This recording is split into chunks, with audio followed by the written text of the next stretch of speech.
भीड़ है देखो।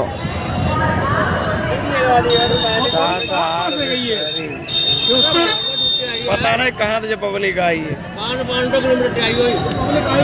शाकाहार विश्वरी है। भाई तो बता रहे गीले खेतन में लगाए बने बने हुए। देखो कौन बाहर मत करो। एक देख जक्की मिले हैं तुम्हें। ए वीडियो वीडियो रहा है बता।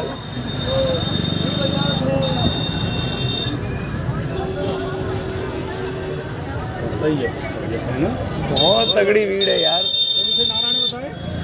इनको बोर्ड लगो है क्योंकि देखिए नारायण शाकाहारी विश्वरी। हाँ जय है बोले बाबा।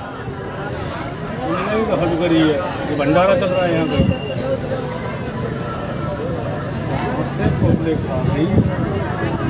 कुछ नहीं है बता रहा हूँ कुछ भी। तो नमस्कार साथियों, आज एक ऐसे मुद्दे पे बात करने वाला हूँ जिस बात ने, जिस घटना ने, जिस दृश्य ने पूरे देश को झकझोर कर रख दिया है।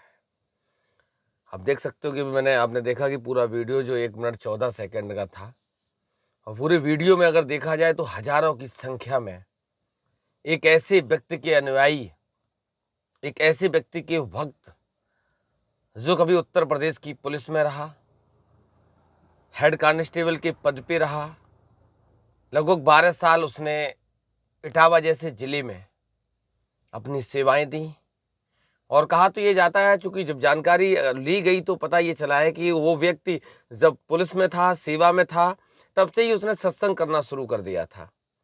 और सत्संग के साथ साथ धीरे धीरे धीरे धीरे जब उसके भक्तों की संख्या, उसके अनुयायियों की संख्या बढ़ती चली गई तो उसने पुलिस विभाग से इस्तीफा दे दिया। और इस्तीफा देने के बाद वो पूर्णतः सत्संग करने लगा और उसके धीरे धीरे लाखों की संख्या में भक्त इकट्ठे हो गए। एक ऐसी घटना बताया तो ये जाता है कि जो कार्यक्रम था उसकी परमिशन ली गई, पुलिस विभाग की तरफ से भी कहा गया परमिशन ली गई, लेकिन वास्तविकता जो इंतजाम थे शासन प्रशासन के वो नहीं किए गए। वो एक दूसरा पहलू है कि शासन प्रशासन भी अगर इंतजाम करता है और करना चाहे तो कितनी भीड़ को व्यवस्थित कर सकता है, क्योंकि अंदेशा नहीं होता ऐसे बाबाओं की, ऐसे धर्म गुरुओं के कार्यक्रमों में कितनी भीड़ एकत्रित हो जाए। आप देख सकते हो कि लगभग 200 के आसपास लोगों की जानें गई हैं। और आखिर इन सब चीजों का जिम्मेदार कौन है? धर्म का नशा इस कदर लोगों पर हावी है देश में, चाहे राजनीति की बात करूं, चाहे सार्वजनिक जीवन की बात करूं, चाहे आम आदमी के जीवन की बात करूं, धर्म का नशा सर चढ़कर बोल रहा है। मैंने भी 2 कार्यक्रम इसी बाबा के देखे हैं। एक मैनपुरी में हुआ था, एक फिरोजाबाद में हुआ था। 2 कार्यक्रमों को बहुत नजदीक से मैंने देखा है और देखने के बाद ये पता चला कि वास्तविक किस तरीके से लोग उसकी एक झलक पाने के लिए पागल हो जाया करते हैं। वो व्यक्ति सूरजपाल, जो साकार विश्वरी के नाम से अब जाना जाता है और अपने आप को भोले बाबा का अवतार बताता है। मैनपुरी में जब कार्यक्रम था, चूंकि मेरा गृह जनपद मैनपुरी है, मैनपुरी में जब कार्यक्रम था तो लगभग 2 लाख से ज्यादा की भीड़ वहां एकत्रित थी। सब कुछ ठीक रहा था, कार्यक्रम सफल हुआ था, कोई ऐसी घटना नहीं हुई थी, कोई ऐसी हताहत नहीं हुआ था जिससे किसी को कष्ट पहुंचे। लेकिन हाथरस की घटना ने पूरे देश को हिला कर रख दिया। छोटे छोटे बच्चे, आखिर उन बच्चों का दोष क्या था जिनके माँ बाप ऐसे बाबाओं के पीछे दौड़ते हैं, उनके भक्त बन जाते हैं और छोटे छोटे बच्चों को अपने साथ लेकर जाते हैं। बताया जाता है कि व्यवस्थाएं की गई थी, जो गेट था उस गेट से जब बाबा निकला है तो उसके पीछे जो हजारों की संख्या में उसके अनुयायी थे, उसके चरणों की धूल लेने के लिए दौड़ पड़े। और जो असहाय थे, बुजुर्ग थे, या जिनके अवस्था नहीं थी भागने की, दौड़ने की, वो उस भीड़ के नीचे कुचलते चले गए और लगभग 200 से ज्यादा लोगों की जानें गई। कई लोग वहां घायल हुए, कई हजारों की संख्या में लोग घायल हुए। तो कहने का मतलब सिर्फ इतना ही है कि आजकल का जो परिवेश है, जो राजनीति का परिवेश है, वहां भी धर्म हावी होता चला जा रहा है और आज के दौर में हावी भी है। और ऐसे बाबाओं को अगर देखा जाए, आप किसी भी बाबा को उठाकर देख लीजिए, आसाराम की बात करो, रामपाल की बात करो, राम रहीम की बात करो, इनके भी कभी लाखों की संख्या में भक्त हुआ करते थे। वही आलम आज इस बाबा का भी है।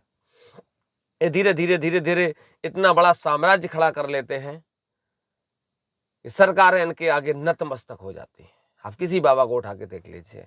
राम रहीम एक आम आदमी को जिसके घर में परेशानी होती है, जिसके पिता की डेथ हो जाती है, बहन की शादी होती है, भाई की शादी होती है, और आम कैदी को पैरोल नहीं मिलती है, वहीं राम रहीम को कई बार सरकार के रहमो करम पर पैरोल मिलती है। तो इस देश का दुर्भाग्य ये है कि जब ऐसे बाबाओं की भक्तों की संख्या जब हजारों की संख्या में, लाखों की संख्या में हो जाती है, तो सरकार इनके आगे नतमस्तक हो जाती है। पूरे वीडियो में आपने देखा कि किस तरीके से उसके जो मैनेजमेंट करने वाले लोग हैं, उसकी खुद की एक फौज है, खुद की एक टीम है, सुरक्षा करने के लिए एक टीम है, जो हजारों की संख्या में एक विधिवत ड्रेस के साथ, जिस तरीके से पुलिस की ड्रेस होती है, आर्मी की ड्रेस होती है, उसी ड्रेस में पूर्णतः उसकी सुरक्षा में लगे रहते हैं। भूखे प्यासे, दिन दोपहरी रात बरसात, कोई फर्क नहीं पड़ता। और जब इतनी बड़ी घटना हो गई, उसके बाद से बाबा लापता है, फरार है।